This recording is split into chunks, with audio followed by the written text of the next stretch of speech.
Good day mga boss! Yan, panibagong obra, panibagong pyesa na naman. Yan, for today's video gagawa tayo ngayon ng isang arm sleeve project bago tayo umuwi ng Pilipinas. Bali, humahabol tong kliyente natin mula sa kabilang branch ng company natin. And hopefully matapos namin, magawa namin sa loob ng 4 na buwan. Kasi 4 na buwan na lang yung natitira ko dito sa Taiwan, and hopefully sana magawa natin lahat ng mga project na kailangan natin gawin. And tambak tayo ngayon sa mga editing, hindi lang sa video, hindi lang sa mga sa reels. Syempre pati rin sa mga pinapagawang designs, and sana magpagkasya natin sa loob ng 4 na buwan, and hopefully magawa natin lahat. Yan. So dito tayo sa video natin. Medyo matagal-tagal din ako na hindi nakakapag-upload. Gawa nga ng, kaya sabi ko, natatambakan tayo. Pero ginagawa natin ng paraan. Hanggat maaari, ini-skip muna natin yung mga workouts gaya ng basketball tsaka gym. And dito tayo mag-focusan natin sa pyesa natin. Bali, yung pyesa ni client is Wolf. Bali, itong pyesa na to, nakuha namin to sa Pinterest. Nakuha niya sa Pinterest. And natuwa ako doon sa design, nagandahan ako. Kasi kahit papaano challenging siya gawin.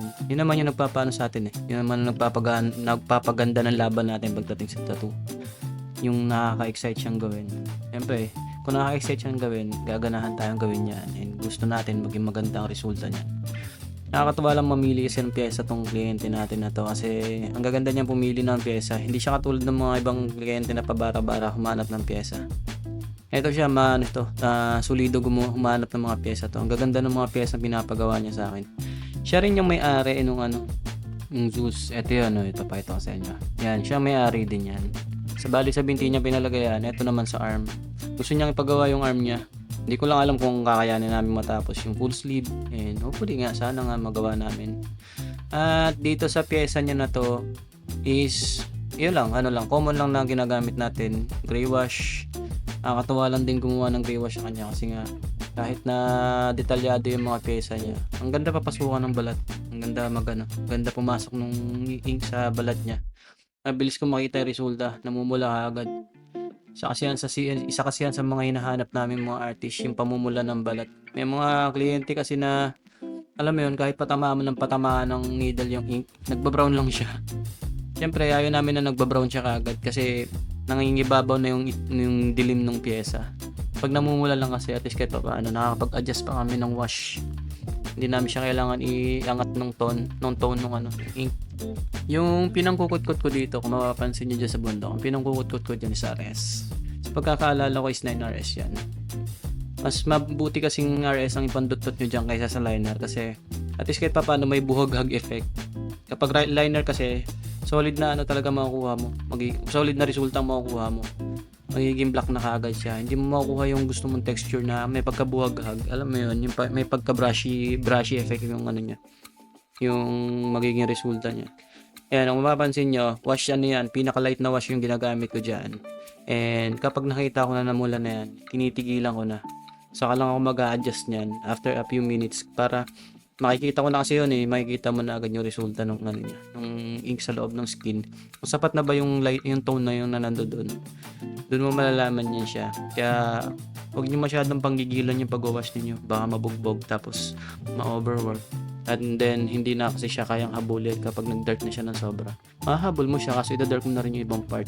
May hirapan ka na dun sa niya, sa texture na hinahanap mo. And para ma-prevent mo rin yung mga overwork or mag-dark ng sobra yung gawa mo, mag-start ka palagi sa light. Pinaka-light mo. Walang yun, isa rin sa mga magagandang technique ang ginagamit ng pagla-light to dark. Kasi sa black and gray kasi may mga instances na kapag nasugatan mo na yung isang skin and in-applyan mo siya ng panibagong layer, madali na makapasok yung ink sa loob ng balat. Kung hindi mo pa natatry, itry mo. Kasi isa yan sa mga the best na ginagawang technique sa black and gray. Yung susugatan mo muna siya and then saka mo siya applyan. Nangyayari yan, legit yan.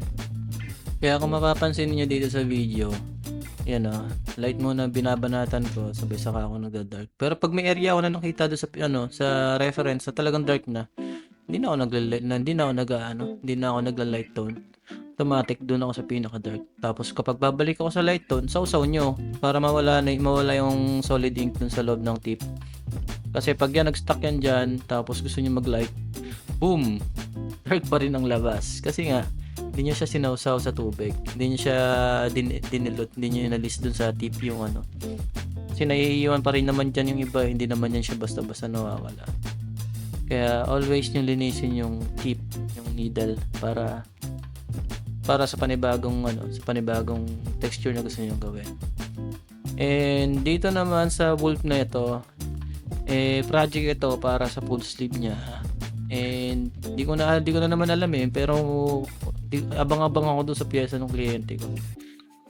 Puro black and gray yung plano namin dito. Ewan ko nga ba, nagsimula kami sa binti, tapos bigla na kaming umakit sa braso Kaya, yun, bali pupukusan natin to. Abang-abang, gagawin nating series to, itong ano niya na to.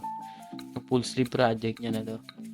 Maganda nga maganda yung mga pyesa na binibigay din niya. Bali, ito din pala, isa din pala sa kwento nung ano niya. Walang ano yan, yung original reference, walang orasan yan. Dinugtungan ko lang, nilagyan ko lang siya. Sabi kasi niya, lagyan daw ng orasan. Ang binigyan niya sa akin, yung parang style wall clock. Sabi ko, pangit. Kaya ginawan ko, ngayon, naghanap ako ng Roman na may, medyo modern style. Yun, yung pumayag naman siya, nagandahan naman siya. Maganda lang kasi sa attitude ng isang kliyente, alam mo, pinaka the best dyan. Yung alam mo yung may tiwala sa'yo sa artist.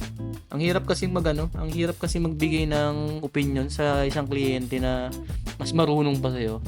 Nangyari na ba sa inyo yan, mga tol? Yung mas marunong pa sa inyo yung kliyente. Daming bida-bida na ganyan pero syempre, professional tayo kaya kailangan natin tanggapin yung opinion nila.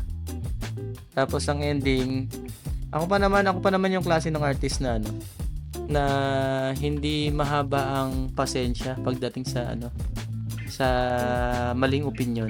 Hindi naman sa sa opinion ng kliyente. Kumbaga, pag alam kong mali yung opinion ng kliyente at pakiramdam ko na-overcome niya yung na-overlook niya yung trabaho natin bilang isang artist. Hindi ko na yan pinag-aaksayan ng panahon na i-deal. Di bali nang mawalan ako ng kliyente, alam mo yun? Di bali nang mawalan ako ng kliyente, basta wag lang ako magkaroon ng kliyente na mas marunong pa sa akin. Diba? Kasi kung mas marunong ko pa pala sa akin, bakit hindi ka na lang naging tattoo artist? Diba? Diba? Hindi nagme-make sense na depende kung siguro baka nga may artist ka din, pero hindi kasi unang-una malalaman mo naman kung artist ang isang tao kung pag nagbigay sa'yo ng reference yan, automatic talagang yung artistry nando doon pero hindi alam mo yun, wala nang alam sa art tapos babanatan ka pa ng maraming diba? May mga nakaranas na ba kayo ng ganyan, yung mas magaling pa sa inyo yung opinion, madaling tanggapin ng isang opinion, pero pagdating sa isang bagay na alam mo yung ikaw masigit ka, ikaw ang nakakaalam, ang hirap niyang ang hirap niyang daluhan ng isa pang opinion. Kasi syempre alam mo naman, mararamdaman mo naman kung iniirehan ka na nung kausap mo yun, bali dito sa natin PM na lang sa gusto pa lang magpatato kasi nga ako ipauwi na ng August, and ang last na session ko is 3rd week ng July. Hanggang doon na lang ako magtatato kasi i-impake ko na rin yung mga gamit ko. And yun, kita-kits na lang tayo sa Pilipinas. Hopefully magawa natin lahat ng project natin bago tayo umuwi.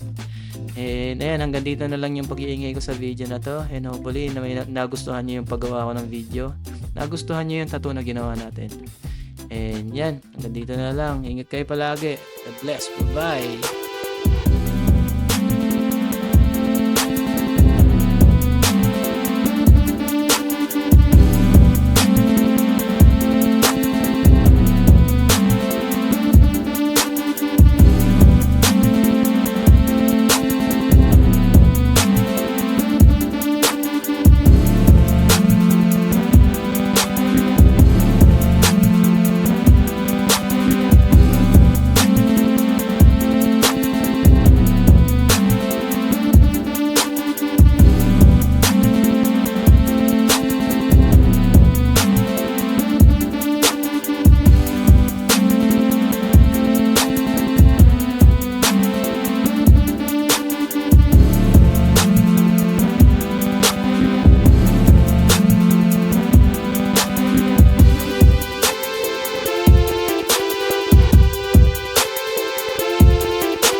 demons call when they do what they do. And now I feel like taking off, find a place with a view. The pain is never gonna stop if it's controlling you. I know that time can heal it all, I just gotta get through. I just gotta get through, I just gotta get through. Cause I feel like taking off, find a place with a view. The pain is never gonna stop if it's controlling you. I know that time can heal it all, I just gotta get through. Sometimes I feel like all is lost, but I know it's not true. I wanna put up all my walls cause I'm not in the mood, but then I cut myself off from the rest of the room. I know that time can heal it all if you're patient and soon.